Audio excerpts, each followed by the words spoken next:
Bismillahirrahmanirrahim. Assalamualaikum warahmatullahi wabarakatuh. Alhamdulillahirabbil alamin. Alhamdulillahilladzi anzala as-sakinata fi qulubil mu'minin liyazdadu imanan ma'a imanihim. Asyhadu an la ilaha illallah wahdahu la syarikalah wa asyhadu anna Muhammadan abduhu wa rasuluh.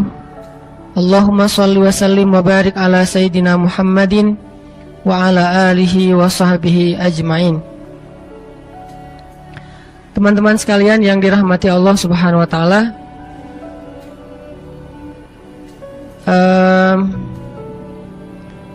pertama-tama puji dan syukur kepada Allah atas nikmatnya pada sore hari ini.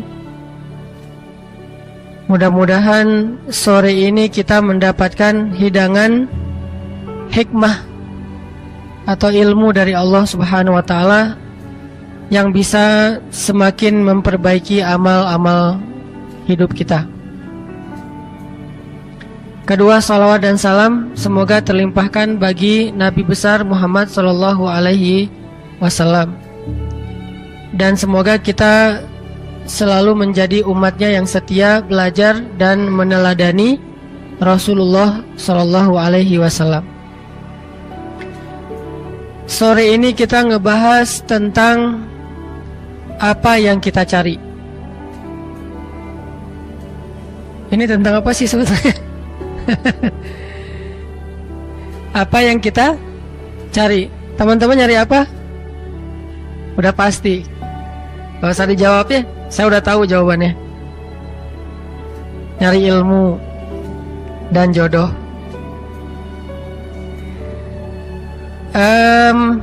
Ngebahas tentang apa yang kita cari, saya pengen mengangkat satu kisah tentang perang pertama dalam sejarah Islam. Mudah-mudahan ini bisa menjadi terbuka pemahaman kita tentang rahasia-rahasia di balik adegan sirah Nabi Muhammad SAW. Perang pertama teh dalam Islam perang apa? Perang Badar. Nah, kisah tentang perang Badar itu dikisahin sama Allah di surat apa?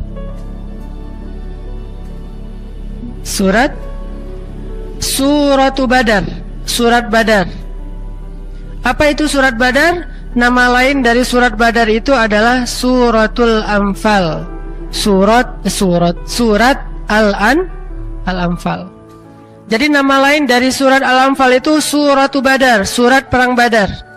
Karena memang hampir seluruh isi dari surat Al-Anfal itu ngisahin tentang adegan perang Badar.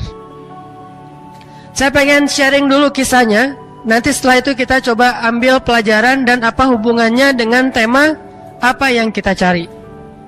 Coba teman-teman buka Al-Quran surat Al-Anfal surat 8. Saya akan bacakan dari ayat 5. Surat Al-Anfal surat ke-8 dimulai dari ayat 5.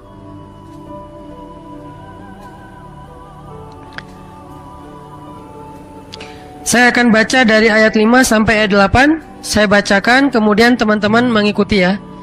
Surat Al-Anfal ayat 5. A'udzu billahi minasy syaithanir rajim.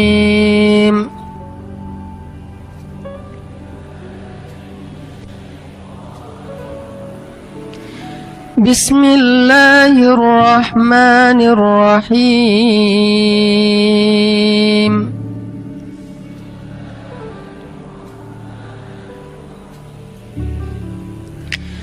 Kama akhrajaka rabbuka min baitika bil haqq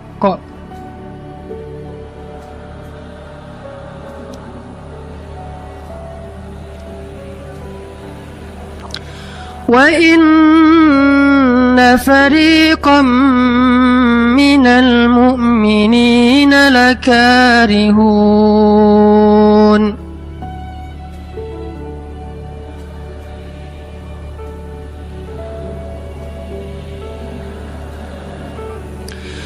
يجادلونك في الحق بعدما تبين كأنما يساقون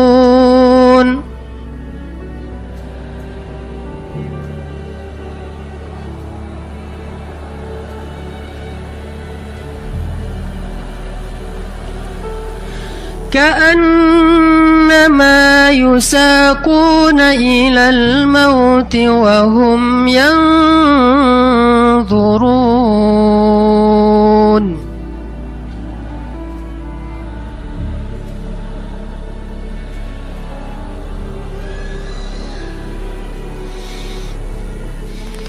وإذ يعدكم الله إحدى الطائفتين أنها لكم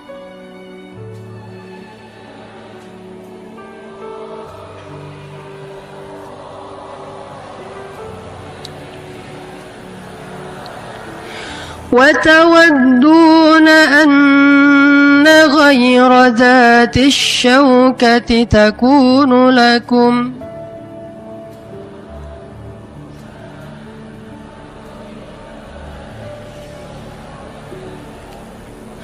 ويريد الله أن يحق الحق بكلماته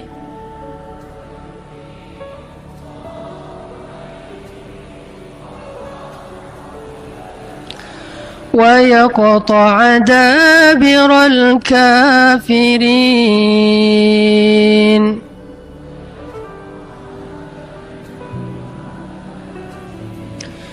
ليحق الحق ويبطل الباطل ولو كره المجرمون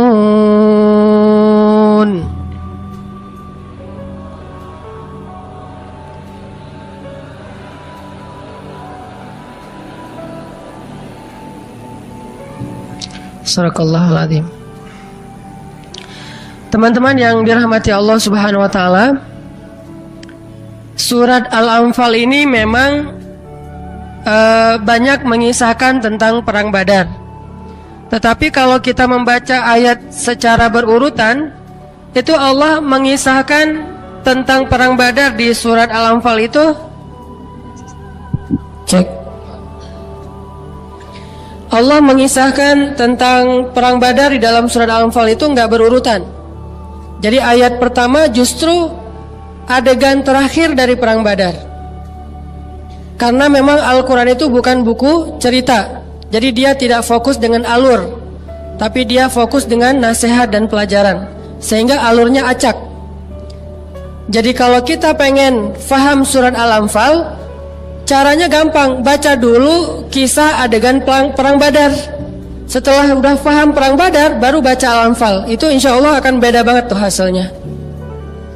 Ini salah satu tips buat teman-teman yang pengen serius belajar Al-Quran. Ternyata hampir, walaupun tidak semuanya ya, sebagian besar dari ayat Al-Quran itu kan ada asbabun nuzul ya. Apa itu asbabun nuzul? Cerita di balik turunnya ayat. Memang bukan, terjemahannya tuh bukan sebab-sebab turun ayat, cerita di balik turunnya ayat. Nah, kalau kita pengen paham Al-Quran, cara paling gampang itu baca dulu ceritanya, baca dulu sirahnya, baca dulu sejarahnya, ulang-ulang fahami, kalau perlu yang detail gitu. Setelah itu baru baca Al-Quran yang berkaitan dengan sirah itu. Insya Allah akan lebih berkesan. Seolah-olah kalau kita baca Al-Quran setelah baca sirah, itu Al-Quran turunnya kita pas lagi hadir, seolah-olah gitu. Kayak kita baca buku novel atau nonton film yang kita banget. Pernah nggak nonton film yang kita banget? Diputusin, wah ini film kayak gua banget nih. Tahu film tenggelamnya kapal Van der Wijk? Yang dia banget siapa? Masa saya doang? Nah itu kan kalau kita nonton film yang kita banget itu kan lebih berasa ya, daripada film yang kayaknya kayak Star Wars misalnya yang kita nggak banget lah. Lihat bintang juga nggak pernah, soalnya udah terlalu terang di kotanya. Gimana dia mau cerita tentang perang bintang segala macam. Tapi kalau nonton film yang baper-baperan kan itu lebih kita banget tuh. Lebih kalian banget. Saya mah enggak. Kayak nonton tenggelamnya kapal Van der Wijk, atau nontonnya misalnya ayat-ayat cinta, ketika cinta bertasbih, apalagi Siti Nurbaya. Ada nggak Siti Nurbaya yang teman-teman banget? Udah nggak ada sekarang ya? Atau si Midun? Nggak tahu ya. Kalau nggak tahu berarti masih muda. Kalau yang tahu berarti generasinya sama dengan saya. Sengsara membawa nikmat. Jadi kalau kita nonton film yang kita banget, atau dengerin lagu yang kita banget tuh, kau hancurkan hatiku, wah itu gua banget tuh misalnya itu kan lebih berkesan tuh daripada kita dengerin lagu yang nggak kita banget. Gitu juga kalau kita membaca Al-Quran yang kita tahu sejarahnya, yang kita tahu adegannya, itu lebih bisa dihayati daripada kita baca Al-Quran hanya tahu terjemah. Nah gitu juga kalau kita pengen menghafal atau memahami surat Al-Anfal, saran saya mah baca dulu sirah perang Badar, baru setelah itu baca Al-Anfal. Pasti beda hasilnya. Dan kalau baca sirah perang Badar itu kalau bisa yang agak tebal, referensial, jangan buku cuma cuplikan doang. Jadi buku referensial dari A sampai Z skenario dari perang Badar, setelah difahami coba deh baca Al-Anfal, itu akan oh iya gitu hasilnya. Tapi kalau langsung baca Al-Anfal, ini apaan sih? Ini maksudnya apa sih? Gitu. Soalnya kita langsung kepada kesimpulan-kesimpulan, nggak tahu alurnya. Nah, sekarang saya pengen sharing dulu adegan kecil dari perang Badar, bahwa perang Badar ini kan terjadi di tahun kedua Hijriah. Jadi 2 tahun setelah Nabi hijrah ke Madinah terjadi perang Badar. Niat pertama sebelum terjadi perang Badar itu, Nabi pengen mencegat karavan dagangnya Abu Sufyan. Waktu itu Abu Sufyan belum masuk Islam. Jadi Abu Sufyan dulu ketika orang-orang Islam hijrah ke Madinah, merampas banyak sekali aset-aset kaum muslimin yang berhijrah. Ada ternak, ada pasar, yaitu barang dagangan segala macam, termasuk kebun-kebun, itu dirampas aset-aset kaum muslimin oleh Abu Sufyan. Lalu ketika kaum muslimin sudah pada hijrah ke Madinah, aset ini dikumpulin terus dijual ke Syam. Di mana Syam kalau sekarang? Suriah. Dijual ke Syam. Nah, ketika Abu Sufyan dengan karavan dagangnya pulang dari Syam, itu ngelewatin jalur yang dekat dengan kota Madinah. Lalu muncullah inisiatif dan diawali dengan ilham dari Allah, bahwa Rasulullah mengumumkan kepada para sahabat, wahai para sahabat muhajirin, siapa yang ingin mengambil balik haknya yang dirampas oleh Abu Sufyan. Kan senang tuh, pengen ngambil balik haknya. Sekarang Abu Sufyan akan melintasi jalur dekat kota Madinah, yuk kita cegat yuk gitu. Dan Allah membolehkan hal itu karena ini adalah haknya kaum muslimin yang dirampas. Disebut dengan istilah Al-Anfal, harta rampasan perang. Yuk kita cegat, kata Rasulullah. Akhirnya kaum muslimin dari golongan muhajirin semuanya udah semangat nih. Ya udah kita cegat. Sampainya kapan? Udah pakai mata-mata segala macam, siap-siap mau berangkat mencegat karavan dagang. Yang jumlahnya mungkin ada ribuan ekor onta. Kemudian juga ada banyak hasil dagangan-dagangan yang sudah berubah, ada jadi kain sutra segala macam, pokoknya berlimpah aja dengan harta. Dan yang namanya karavan dagang itu pengawalnya nggak terlalu banyak, nggak seperti pasukan prajurit. Paling-paling pengawalnya misalnya 20 orang, 30 orang yang bersenjata, sisanya para pedagang.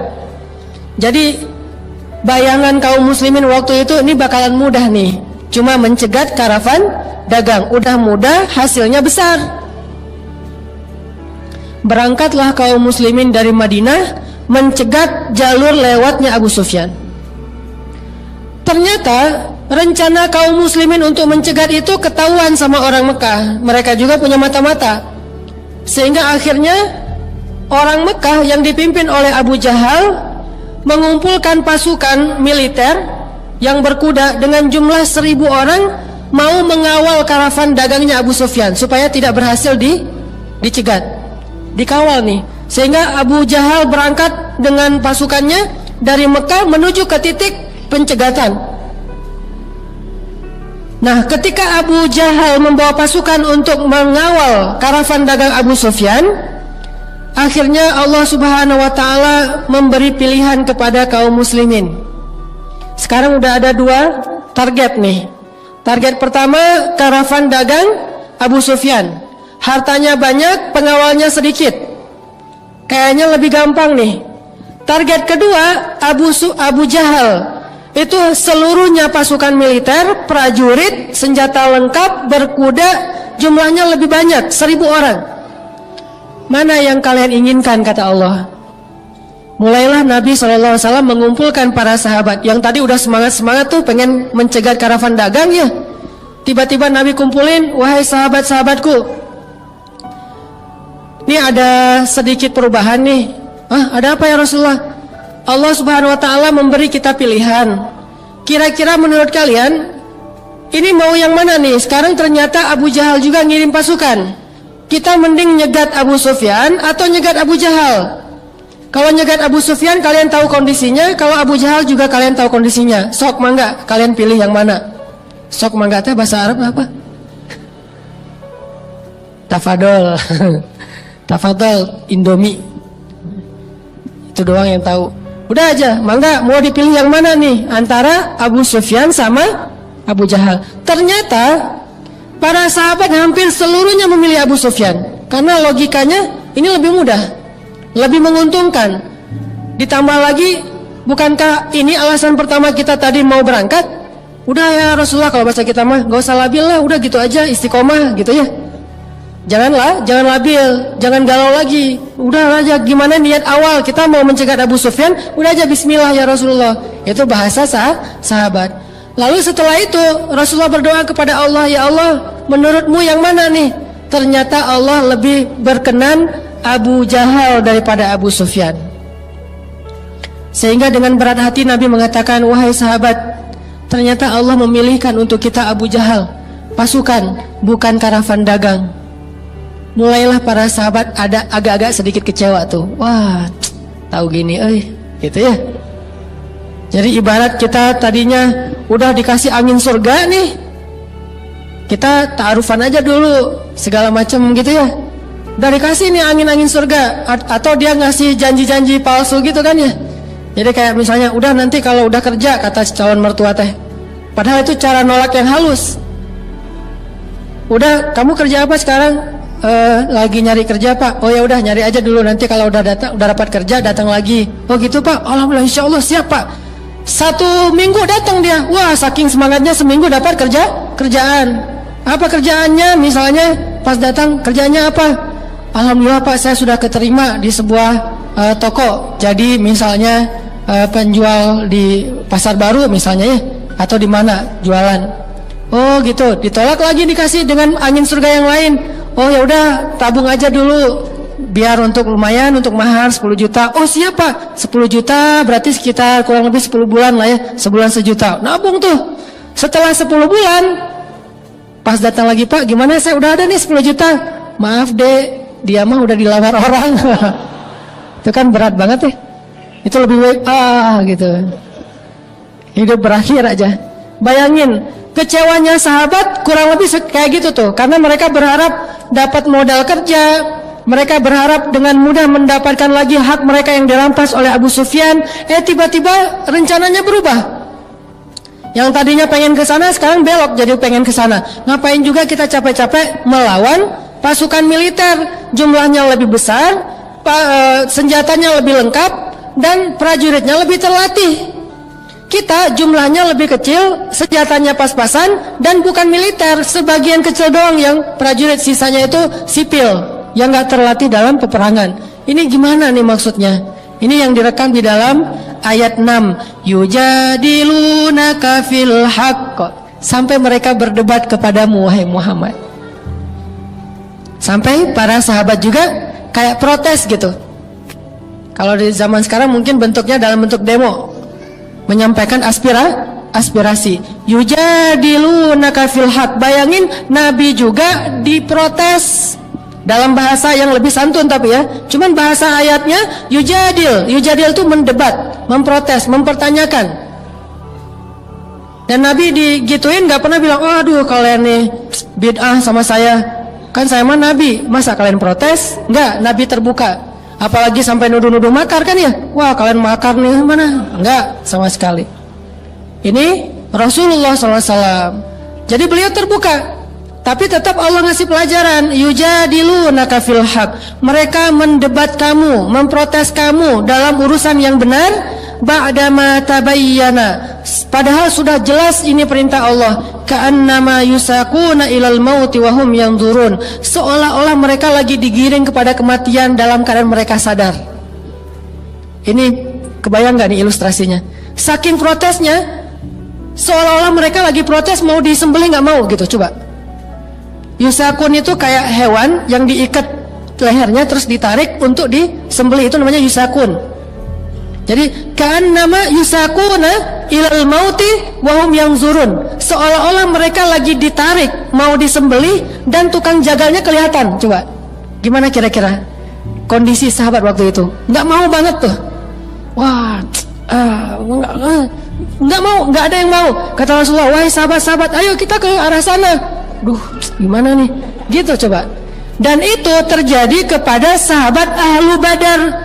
Wa ma adrakum ahla Badar. Tahukah kalian siapa Ahlu Badar? Ahlu Badar itu was-sabiqunal awwalun.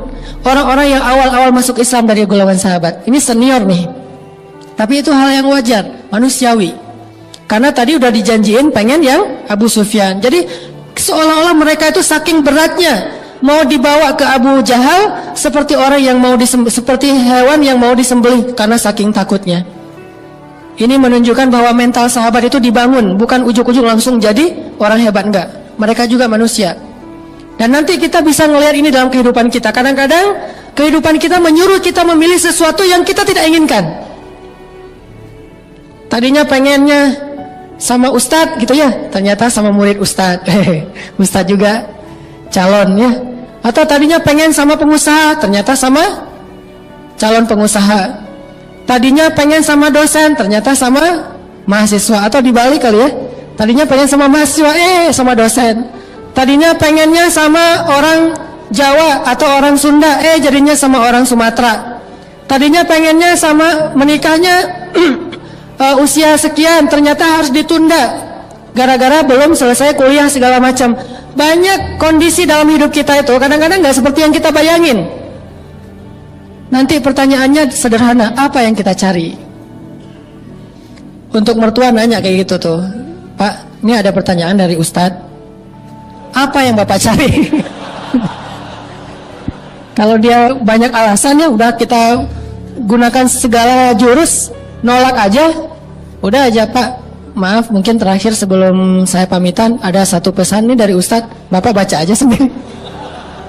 Atau kasih potongan 1 menit main booster untuk calon mertua tuh tentang masalah apa yang kita cari. Apa sih yang dicari? Nyari apa dengan menikahkan putrinya? Nyari apa dengan mau menerima pinangan? Nyari apa dengan meminang? Nyari apa dengan mencari kerjaan? Nyari apa dengan segala aktivitas hidup kita? Kalau kita bisa mentajdidun niyah, memperbaharui niat kita, insya Allah kita nggak akan salah pilih. Nah, sahabat pernah agak keliru di sini nih. Nyari apa mereka dengan berangkat dari Madinah? Nyari harta atau cari ridha Allah? Kalau nyari harta pasti berat. Tapi kalau cari ridha Allah, mau digiring kemana aja yang penting Allah ridha. Ini apa yang kita cari? Sahabat mulai yujadil, mendebat, ya Rasulullah, ya Rasulullah, ya Rasulullah. Terus Nabi memberikan alasan, tapi kan, banyak tapikannya. Seolah-olah kayak mau disembelih aja. Lalu Allah berfirman kayak gini. Kemudian Allah mengatakan di ayat ke-7, wa idh ya'idukumullahu ihdat ta'ifatain annaha lakum wa tawadduna anna ghaira dhati syaukati takunu lakum. Ketika Allah memberi kalian pilihan di antara 2 kelompok atau 2 pasukan, Sedangkan kalian menginginkan yang tidak punya senjatalah yang menjadi bagian kalian. Wa yuridullah, sedangkan Allah menginginkan untuk memperlihatkan kebenaran itu menang di atas kebatilan dan menghancurkan orang-orang kafir. Jadi pengennya kita sama pengennya Allah itu nggak selalu harus sama. Dalam kondisi kayak gitu ikutin aja pengennya Allah. Nanti kita lihat hasilnya kalau ngikutin pengennya Allah. Dan nggak kebayang seandainya sahabat waktu itu keras kepala, nggak kebayang apa hasil dari perang Badar. Mungkin kita nggak mengenal kisah-kisah menakjubkan dari perang Badar. Kalau seandainya mereka kekeh dengan pengennya mereka. Itu yang jadi realitas dalam hidup. Akhirnya setelah turun ayat ini, barulah sahabat nggak bisa berkutik. Ini mah udah perintah Allah. Jadi Nabi kalau udah nasihatin nggak berhasil, udah aja Allah berfirman, udah kan selesai kan? Nah gitu juga tuh, nggak berhasil semua jurus Pak. Ini ada hadis nih dari Rasulullah. Tuh, apa kata Rasulullah? Kalau datang laki-laki yang baik akhlaknya untuk melamar putri kalian, maka nikahkanlah mereka. Oh gitu hadisnya? Riwayat siapa itu? Wah Pak, jangan tanya riwayat lah, pokoknya sahih aja lah Pak. Gitu ya, pakai dalil, tapi jangan ujuk-ujuk dalil. Tadi kirain mau ceramah, lo mau nyeramahin gua. Terakhir aja, pertama ini dulu TikTok dulu, bahasa yang sederhana segala macam, janji-janji. Ternyata Rasulullah udah nasihatin sahabat, nggak bisa. Akhirnya bacainlah firman Allah. Allah berfirman gini. Ini awal dari adegan perang Badar, ayat 5 sampai 8. Akhirnya baru mereka mengatakan, oh kalau ini adalah keputusan Allah, sami'na wa ata'na. Udah turun ayat nih, sami'na wa ata'na. Ikut, walaupun hatinya sebetulnya berat. Jalaninlah pilihan kedua, menghadang pasukan Abu Jahal yang lebih kuat daripada karavan dagang Abu Sufyan. Nah Abu Sufyan karena kaum muslimin belok, akhirnya dia juga ngambil jalur lain dan selamat sampai ke Mekah. Sekarang tinggal berhadap-hadapan kaum muslimin dengan pasukan kafir Abu Jahal. Ketika udah bikin kayak kemah gitu, camp sebelum besoknya akan terjadi peperangan, malam itu Rasulullah SAW nggak bisa tidur. Coba teman-teman lihat ayat 9. Il tastaghithuna rabbakum.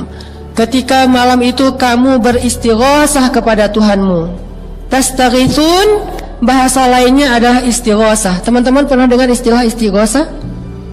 Istighosah itu artinya apa? Berdoa dengan sungguh-sungguh. Jadi ini nih. Jadi kalau kita udah memperbaharui niat kita, apa sih yang kita cari? Pilihlah pilihan Allah. Setelah kita memilih pilihan Allah, udah gitu istighosah. Doalah sebanyak-banyaknya kepada Allah.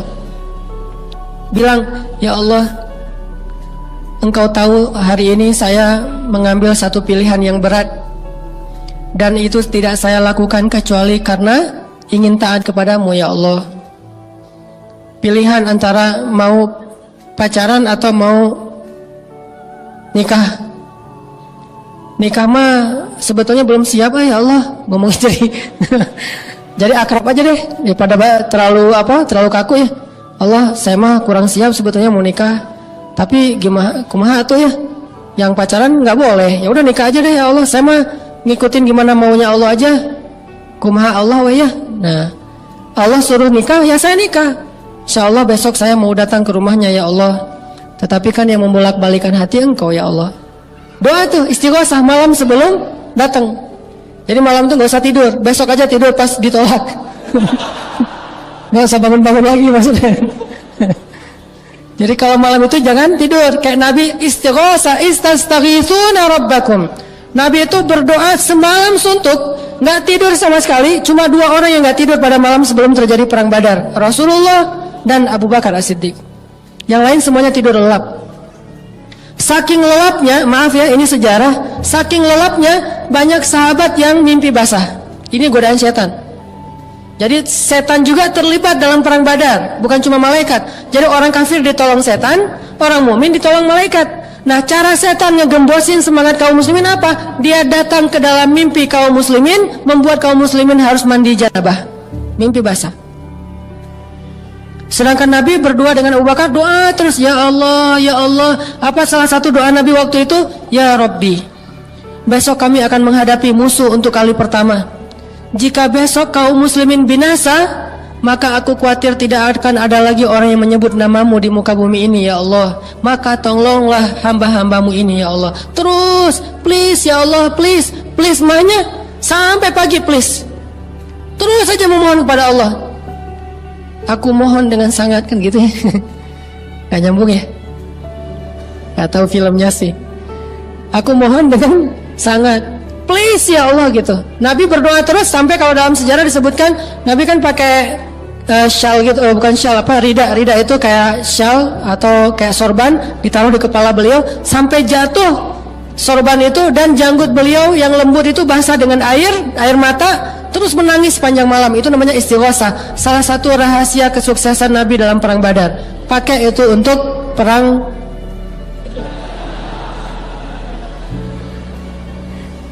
Susah ngebahasainnya, gitu aja. Pakai tuh istighosah. Pertama pilih dulu pilihan Allah yang mana? Yang paling soleha. Pilihan Allah yang mana? Niatin karena Allah, bukan karena yang lain-lain. Terserah Allah mau kayak gimana, pokoknya Allah yang senangnya Allah yang kayak gimana nih, yang kayak gini udah ambil aja. Begitu juga yang akhwatnya, yang cewek, yang perempuan.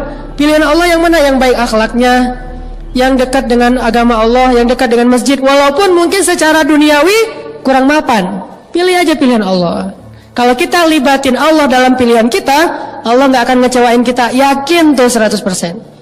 Tapi kalau kita gak ngelibatin Allah dalam pilihan kita, nanti begitu kita punya masalah, kita ngadu ke Allah, Allah tanya, maksud lo? Kan kasihan kan ya? Walaupun Allah gak akan ngomong kayak gitu, tapi apa maksudnya? Cuma bahasa ini mah maksud lo gitu. Allah nanya, ngapain kamu nanya-nanya ke saya? Bukankah saya gak dilibatin dari awal? Sama kayak kita kan? Orang nggak dilibatin dari awal, pas ada masalah kok ngelibatin kita, nggak keren banget tuh, nggak fair gitu.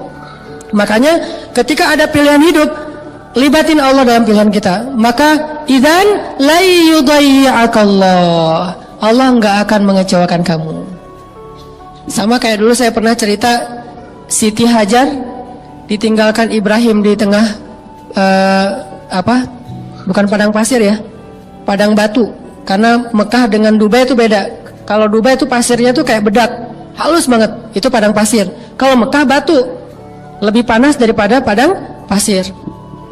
Ketika Siti Hajar ditinggalkan oleh Ibrahim di tengah lembah batu Mekah, Siti Hajar nanya kepada Ibrahim, ya Ibrahim, kenapa engkau tinggalkan kami di sini? Ibrahim tidak bisa menjawab kenapa, karena nggak tega. Akhirnya Ibrahim jalan aja. Setelah jalan beberapa langkah, Siti Hajar ganti pertanyaannya, ya Ibrahim, Allahu amaraka bihadza? Apakah Allah yang menyuruhmu melakukan ini? Baru Ibrahim mengangguk, ya ini perintah Allah. Jadi kalau bahasa Arab Allah itu Allah, tapi kalau A-nya panjang, Allah, A-nya double, itu artinya apakah. Jadi apakah panjang gitu ya. Allahu amaraka bihadza? Apakah Allah yang menyuruhmu melakukan ini ya Ibrahim? Ibrahim mengangguk, artinya benar Allah yang nyuruh. Apa kata-kata Siti Hajar? Kalau gitu berangkatlah wahai suamiku, kalau ini perintah Allah, la yudayyi'anallahu idzan. Allah enggak akan ngecewain kami. Tenang kan? Allah enggak akan ngecewain kami. Berangkatlah Ibrahim. Siti Hajar memeluk putranya, dan ternyata singkat cerita terjadi adegan keluarnya sumur Zam-Zam. Jadi kalau kita libatin Allah dari awal, itu gampang urusan kita. Masalahnya kita nggak mau ngelibatin Allah kecuali kalau udah mentok. Itu masalahnya. Kalau udah mentok baru ya Allah. Allah juga ngasih waktu. Kenapa ngasih waktu? Karena Allah ingin ngasih kita pelajaran supaya kita lain kali bisa lebih bijak untuk melibatkan Allah. Coba libatin Allah itu jangan pas mentok doang. Walaupun tetap kemana lagi kan kalau nggak Allah ya. Mentok-mentok juga, walaupun dari awal kita nggak ngelibatin Allah, mentok-mentok juga, kemana lagi tempat kita berlari kalau bukan kepada Allah. Ilaika anabna wa ilaikal masir, kepadamu ya Allah kami kembali. Cuman lebih kerennya lagi itu bukan pas mentok ngelibatin Allah. Dari awal kita memilih jalan, udah libatin Allah. Allah yang mana nih? Tanya dulu sama Allah. Terus tahu jawabannya gimana Ustaz? Baca firmannya. Nggak ngerti Ustaz? Baca hadisnya. Nggak ngerti juga Ustaz? Istisyarah, istifta, minta pendapat para ulama yang mengerti ayat Allah dan hadis Rasulullah. Itulah gunanya istifta, meminta fatwa, istisyarah, meminta nasihat. Ustadz, ini gimana nih, ada dua pilihan, yang satu begini, yang satu begini. Kayak dulu zaman Nabi, cewek yang dilamar dua cowok tuh minta pendapat Nabi. Datang nih seorang cewek ke Nabi Rasulullah SAW, bilang, ya Rasulullah, nih saya agak-agak dilematis. Kenapa? Ada dua cowok ngelamar saya. Cia. Gitu tuh teh. Datang ke Ustadz, tanya, Ustadz, saya ada dua cowok yang ngelamar, yang satu fulan, yang satu fulan. Kata Nabi, ya amat Allah, kalau yang cowok pertama itu saya kenal, dia itu malas kerja. Oh gitu Rasulullah. Iya, nggak pernah kerja dia mah, di rumah aja bangku-bangku tangan, nge-game aja di rumah mah dengan gadgetnya. Kalau bahasa sekarang mah suka nge-game, nggak pernah, nganggur aja. Oh gitu. Kalau yang kedua ya Rasul, kalau yang kedua itu dia nggak pernah nurunin tongkat, kata Nabi. Arti nurunin tongkat tuh suka mukul istri, kasar orangnya. Oh gitu. Saya baru tahu, untung saya minta pendapat Rasulullah. Udah deh, saya tolak aja dua-duanya. Ya gitu ya, ditolak dua-duanya. Akhirnya datang lagi yang lebih baik. Istisyarah namanya, minta pendapat ulama. Jangan putuskan sendiri. Karena kalau kita memutuskan sendiri dan kita nggak paham, berarti kita tidak melibatkan Allah dalam pilihan hidup kita. Dan nanti kalau ada masalah, susah mau minta tolong sama Allah. Dari awal tuh udah ngelibatin Allah. Tanya, yang mana nih yang Allah suka? Pekerjaan, jodoh, perbuatan, apapun lah pokoknya, minta pendapat Allah. Kita pengen mengubah cara hidup kita, tanya yang mana yang baik nih, model ini atau model yang itu, tanya kepada Allah, libatin. Akhirnya Nabi berdoa semalaman, para sahabat mimpi, pas bangun dari tidur menjelang subuh, mereka ternyata harus mandi junub. Saat mereka mau mandi junub, airnya kurang, mulai terjadi lagi rasa gelisah dalam hati sahabat. Tuh kan, cek kurang ge dari awal harusnya gitu kan ya, mulai muncul desas-desus itu lagi. Aduh gimana ini atuh, masa kita mau berperang dalam keadaan kotor kayak gini, dalam keadaan bersih aja belum tentu menang, apalagi kotor nih, ini bahaya banget nih. Mulai muncul waswasa, yuwaswisu fi sudurin nas. Dan nggak usah khawatir, jadi kalau kita udah pilih pilihan Allah, lalu kita istighosah kepada Allah, masih ada rasa galau, gak usah khawatir, lewatin aja, jalanin aja terus. Karena galau itu tidak muncul dari kita, tapi muncul dari si dia. Siapa si dia teh? Minal jinnati wan nas. Khannas, yang suka yuwaswis, dia suka bikin kita galau emang. Jadi kalau udah galau, sana lu, bikin galau aja gitu. Cara bilang sana lu nya gimana? A'udzubillahi minasyaitonirrajim. Jadi terjemahannya sana lu gitu. Jadi kalau galau, auzubillahi minasyaitonirrajim. Udah pergi aja sana, nggak bakalan berhasil ngegalauin saya. Saya kok udah mantap sama dia. Ini ya. Jadi intinya apa? Kalau terjadi waswasa, nggak nyaman karena kita udah pilih jalan Allah. Karena jalan Allah itu nggak akan mudah, tetapi ujungnya pasti bahagia. Sedangkan jalan setan tuh kelihatannya tuh kayak keren banget, padahal ujungnya itu adalah sengsara. Kita pilih ini jalan Allah dari awal. Makanya nanya dari awal, ini nyari apa nih? Nyari Allah atau nyari dunia? Nyari akhirat atau nyari dunia? Nyari keridhaan Allah atau nyari hawa nafsu? Kalau yang kita cari itu Allah, udah jalanin aja. Gak mungkin Allah ngecewain, pasti. Cuman agak sedikit berlika-liku, tak apalah. Ya, sedikit ada masalah di jalan, biasalah itu. Yang penting jalanin aja terus. Nih sahabat kayak gitu, galau, gak bisa mandi, airnya habis. Airnya sedikit, bayangin nggak usah yang 300 orang. Kita kadang-kadang bikin berkemah misalnya 20 orang, 30 orang kan susah nyari air tuh. Apalagi ini di tengah padang pasir 300 orang dan semuanya butuh mandi. Datang ke Nabi, ya Rasulullah, ada apa? Ini kami semuanya wajib mandi, cuma Rasulullah sama Abu Bakar doang nih yang nggak wajib mandi. Gimana ya Rasulullah? Nggak ada air, nggak ada. Doa lagi Nabi, ya Allah, ada air nggak? Turun hujan coba malam itu. Kata Allah di ayat 11, coba lihat ayat 11. إذ يغشيكم النعاس أمنة منه وينزل عليكم من السماء ماء ليطهركم به ويذهب عنكم رزج الشيطان وليربط على قلوبكم ويثبت به الأقدام. Tuh adegannya tuh. Ketika kalian mengantuk, Allah buat mereka mengantuk, tapi setan yang godain mereka dalam mimpi. Allah buat mereka ngantuk supaya apa? Amanatan, biar nggak galau lagi. Jadi cara Allah menenangkan kaum muslimin yang lagi galau gelisah malam itu adalah dibikin ngantuk. Cuma 2 orang doang yang nggak ngantuk, Abu Bakar, Rasulullah dengan Abu Bakar. Yang lain ngantuk. Jadi kalau kita udah nggak kuat lagi menahan perasaan, ya Allah ngantuk dong, gitu. Karena ngantuk itu rahmatan wa amanatan, rahmat dari Allah dan ketenangan. Jadi alhamdulillah kita bisa tidur. Kalau nggak bisa tidur juga, dengarkan bacaan ayat-ayat Al-Quran sehingga dia menjadi tenang, sakinah. Kan orang kalau dengar baca Al-Quran dia langsung sakinah ya. Sebenarnya sakinah mah bukan cuma nikah sih. Sakinah, mawaddah, warahmah. Dengerin Al-Quran juga bisa sakinah. Bayangin orang kalau dengar khutbah, dengar ngaji langsung sakinah. Kalau teman-teman lihat di dalam majelis ta'lim ada yang tidur, jangan diganggu, dia lagi dapat sakinah. Tenang, masuk.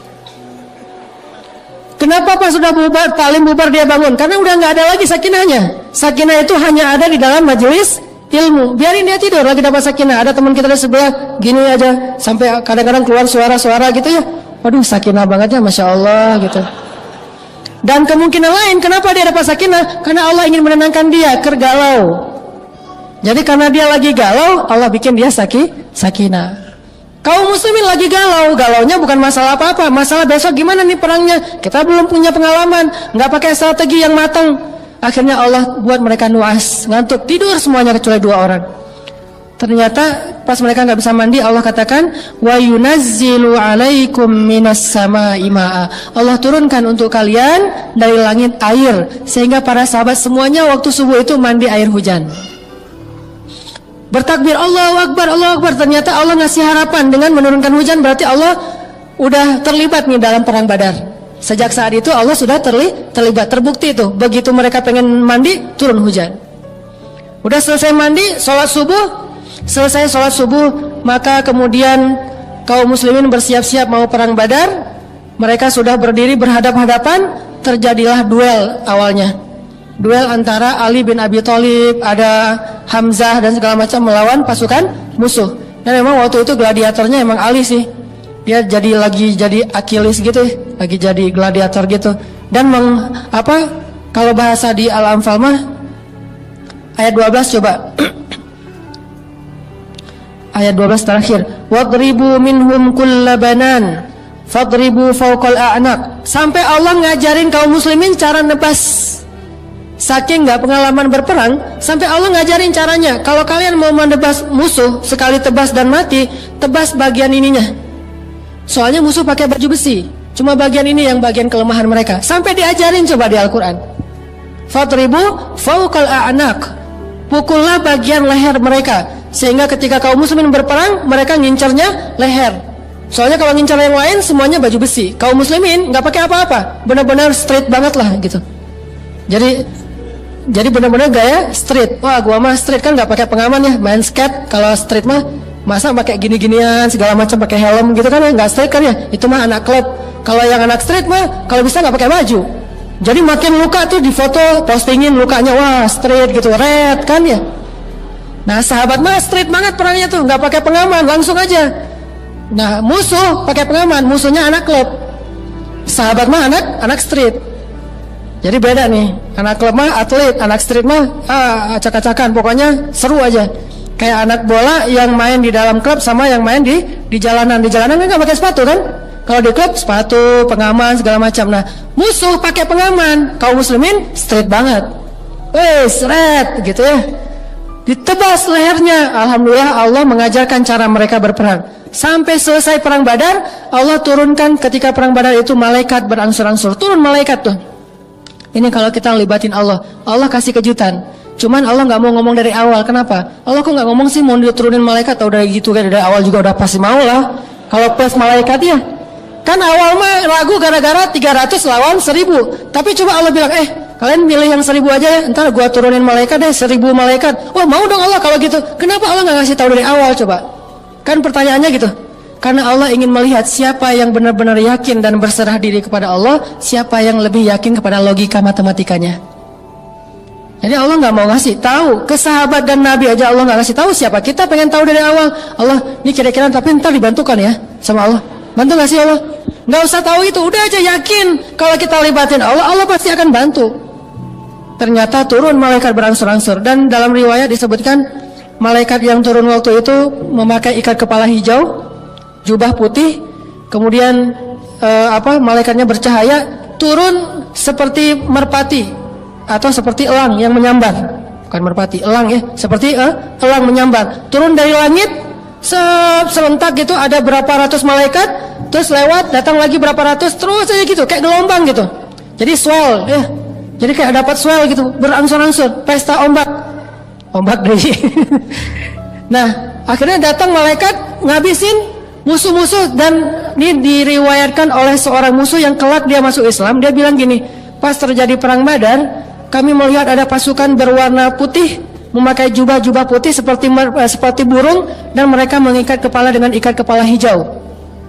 Mereka datang menyambar, lalu aku menutup mataku dan tidak berani melihat, sehingga aku mendengar suara teman-temanku berteriak seperti orang yang sedang ditebas lehernya.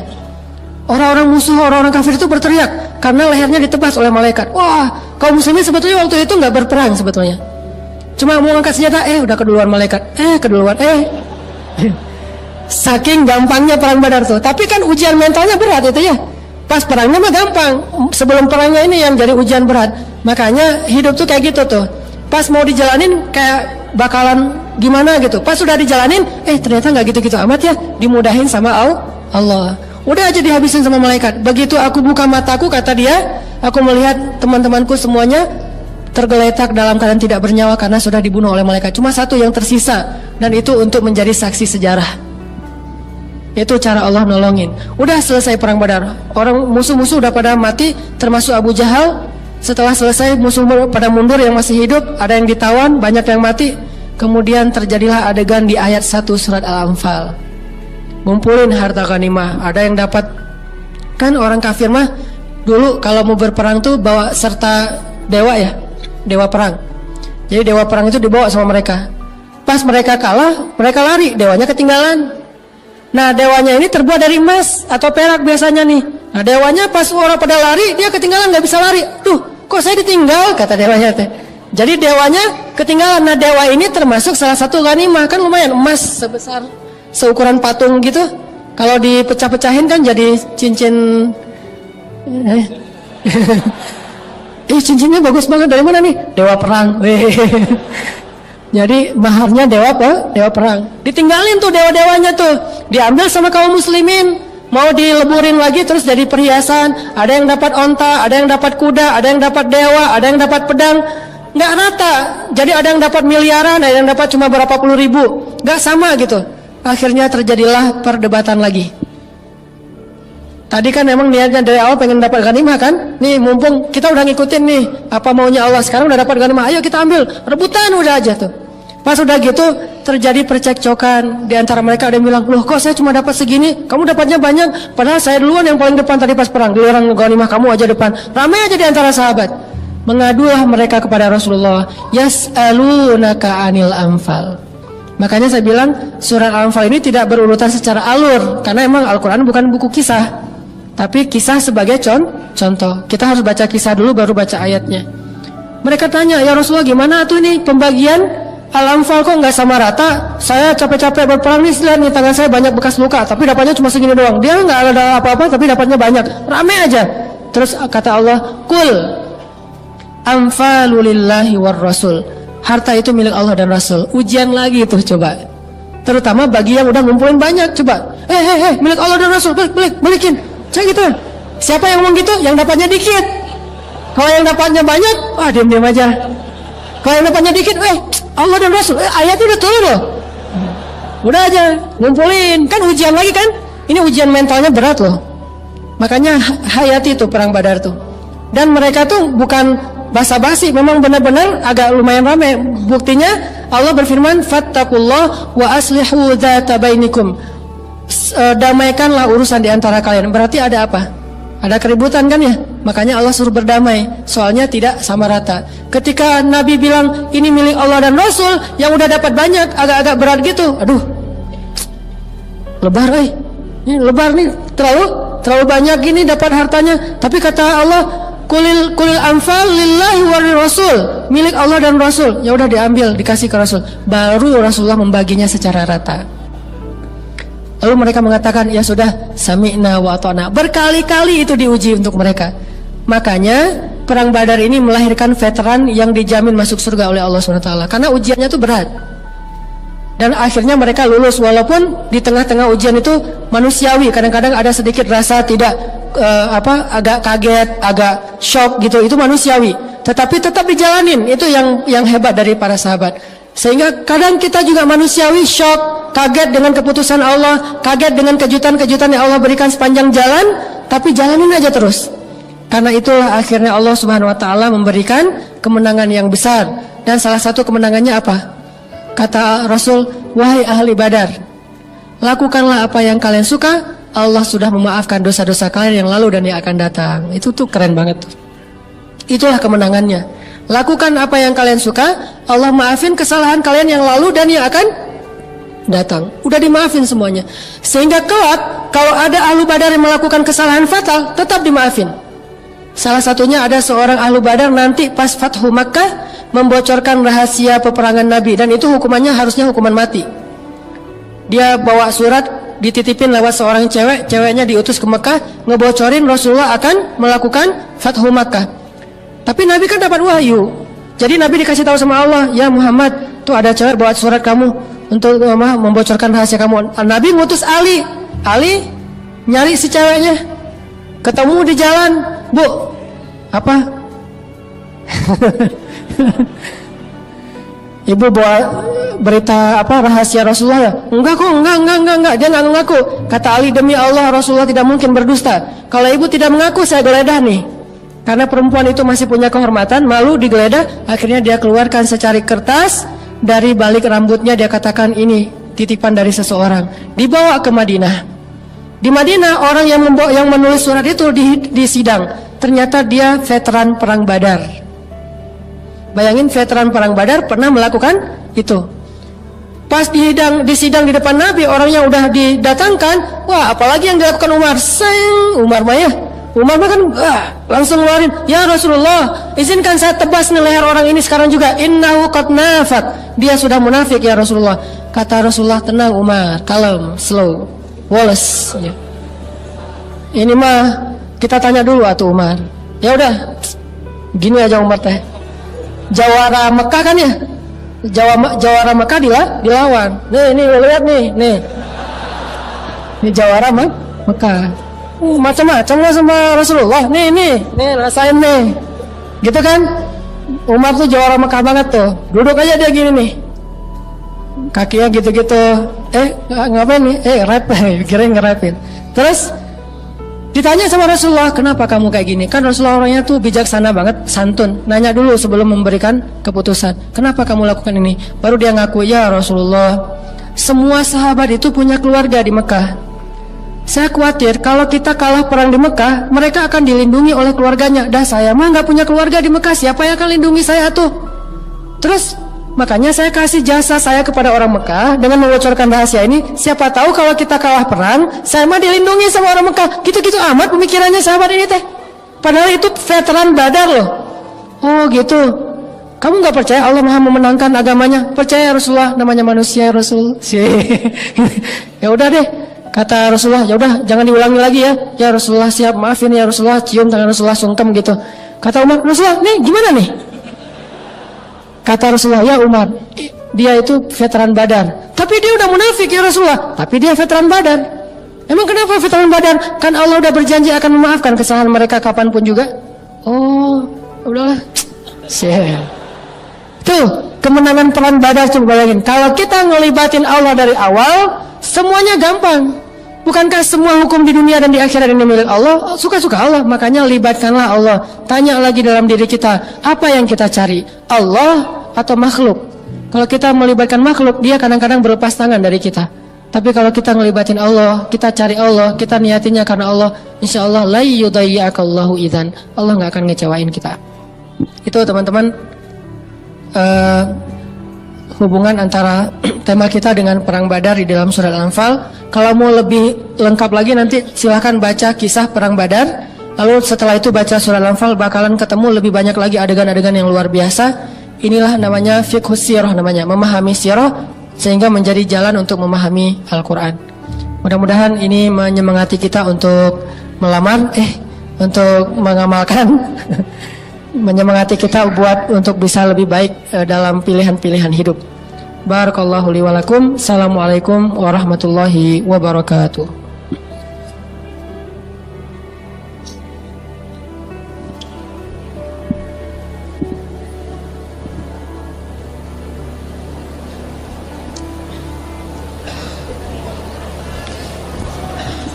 Oh, langsung ya.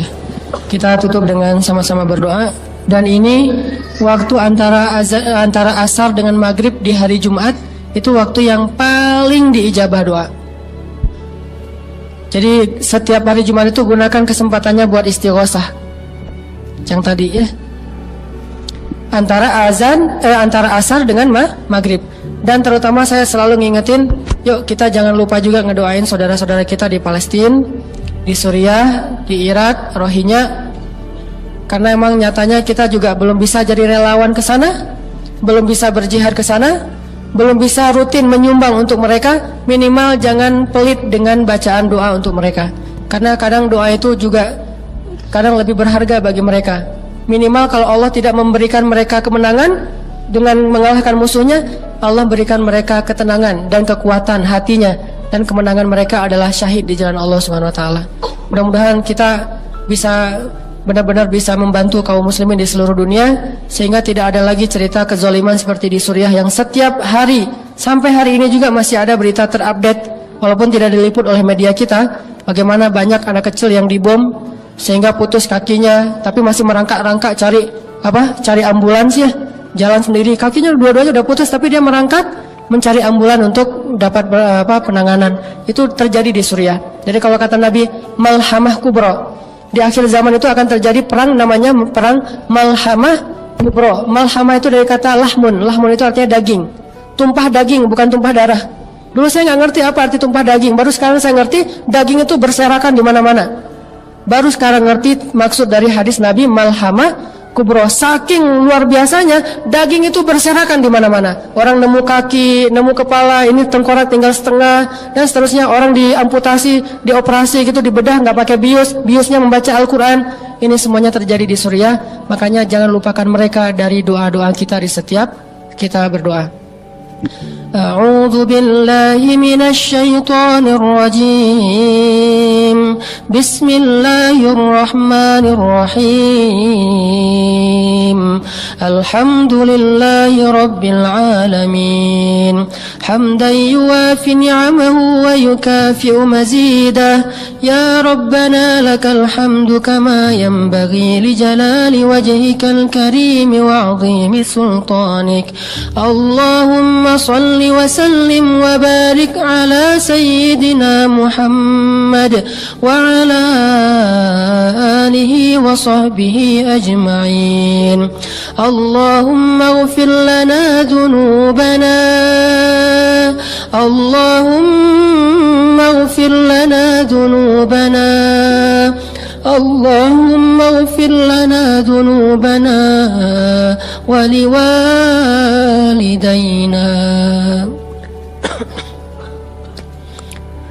اللهم اغفر لنا ذنوبنا ولوالدينا ولوالدينا ولوالدينا ولوالدينا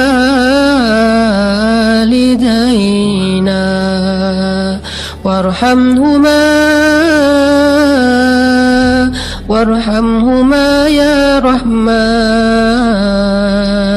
وارحمهما يا رحيم وارحمهما كما ربيانا صغارا. اللهم انصر الإسلام والمسلمين اللهم انصر المسلمين في فلسطين اللهم انصر المسلمين في سوريا اللهم انصر المسلمين في العراق اللهم انصر المسلمين في الشام اللهم انصر المستضعفين من المؤمنين في رهينيا اللهم انصر المجاهدين ووحد صفوفهم وسدد رميهم واشفي جرحاهم وارحم شهداءهم اللهم ألف بين قلوب المؤمنين اللهم اجعل بلدنا هذا إندونيسيا بلدا آمنا وارزق أهله من الثمرات يا رزاق يا رب العالمين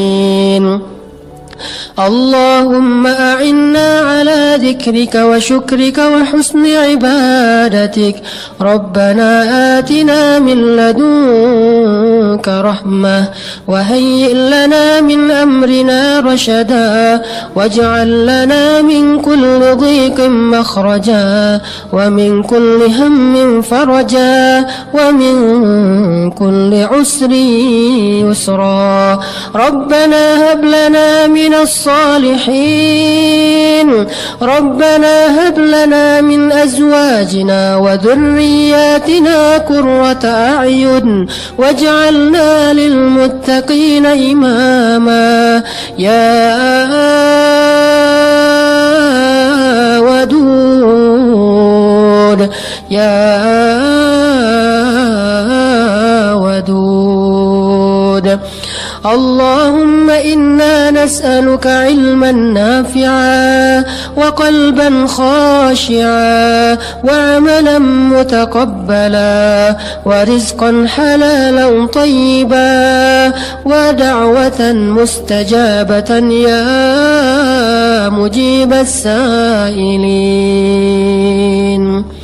ربنا آتنا في الدنيا حسنة وفي الآخرة حسنة وقنا عذاب النار. Ya Rabbana, terimalah doa-doa kami ya Allah, terimalah permintaan kami ya Allah, terimalah istighosah kami ya Allah, terimalah curhat-curhat kami ya Allah. Tiada yang lebih mampu mengabulkan setiap permintaan kami selain Engkau ya Allah. Tidak ada yang tahu setiap langkah semut, yang maha mendengar kecuali Engkau ya Allah. Engkau mendengar segala sesuatu yang tersembunyi di langit dan di bumi, dan Engkau pasti mendengar permintaan kami. Dengarkanlah dan ijabahlah ya Allah. Sesungguhnya inilah waktu yang terbaik untuk berdoa, maka terimalah doa-doa kami. Limpahkanlah rahmat dan hidayah-Mu kepada kami, dan limpahkan pula kemenangan dan pertolongan kepada saudara-saudara kami di seluruh dunia ya Allah. Kuatkanlah hati mereka ya Allah, kuatkanlah kesabaran mereka ya Allah, berikan mereka kemenangan atas musuh-musuhnya ya Allah. Ya Rabbana, ampuni dosa bunda-bunda kami ya Allah, ampuni dosa ibunda kami ya Allah, ampuni dosa ibu kami ya Allah, ampuni dosa ibu kami ya Allah. Kami tidak sanggup untuk membalas jasa-jasa ibu kami selain mendoakan kebaikan untuknya ya Allah. Ampunkanlah dosa ibunda kami, ampunkanlah dosa ayahanda kami ya Allah. Jadikanlah keduanya sebagai ahli surga-Mu ya Allah. Pertemukanlah kami dengan ayahanda dan ibunda kami di dalam surga-Mu ya Allah. Ya Rabbana, di dalam genggaman-Mu lah hati-hati hamba-Mu ya Allah. Maka bimbinglah hati kami, genggamlah hati kami, arahkanlah dan condongkanlah hati kami kepada iman dan hidayah. Jauhkanlah hati kami dari kesesatan dan kekufuran ya Allah. Ya Rabbana, beri kami ilmu yang bisa kami amalkan, beri kami rezeki yang bisa kami mendapatkan keberkahan di dalamnya, beri kami hidayah yang dengannya kami bisa mendekatkan diri kepadamu ya Allah. Anugerahkanlah untuk kami hati yang khusyuk, lisan yang senantiasa basah dengan berzikir kepadamu, dan mata yang selalu mampu menitikan air mata karena takut akan azab-Mu ya Allah. Rabbana, beri kami kebaikan di dunia dan beri kami kebaikan di akhirat. jauhkanlah kami dari azab api neraka. Subhanakallahumma wa bihamdika asyhadu an la ilaha illa anta astaghfiruka wa atubu ilaik. Assalamualaikum warahmatullahi wabarakatuh.